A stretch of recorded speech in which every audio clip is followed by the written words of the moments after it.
kami natututo eh. Really. Doon kami natututo.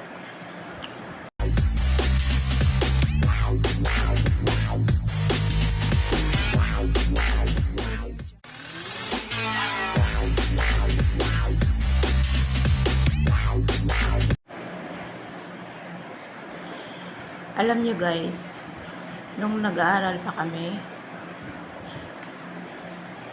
pag nagsumbong kami sa nanay namin na napalo kami ng teacher, papagalitan pa kami niyan. Kasi, ang sasabihin lang ng nanay sa amin, kaya ka siguro napalo o naparusahan kasi pasaway ka. May ginawa ka ako sigurong katarantaduhan noon. Ganon ang mga nanay noon. Ngayon, ang mga nanay, magsumbong lang yung mga estudyante na napalo sila ng teacher. Nako po, yung mga nanay, susugurin pa yung mga teacher sa school. O bakit ganito ang ginawa mo sa anak ko? Ganito, ganyan. Kaya yan ang dahilan kung bakit lumalaki ang ulo ng mga anak nyo, ang ulo ng mga estudyante.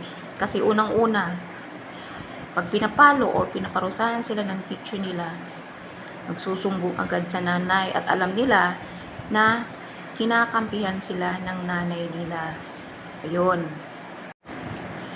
So, nagkakaroon ng guts yung mga estudyante o yung mga anak nyo na para magpasaway ng magpasaway kasi tumatak na sa isipan nila na okay lang yun, magpasaway ako, pasarusahan ako ng teacher ko, magsusumbong ako sa magulang ko, total kinakampihan naman nila ako. Kaya yun ang isang dahilan kung bakit nagiging violente na yung mga estudyante ngayon, kung bakit pasaway na sila sa school, hindi sinusunod yung mga teachers, pag sinasaway sila, sila pang galit, at nananakit pa sila kamo ha. Grabe.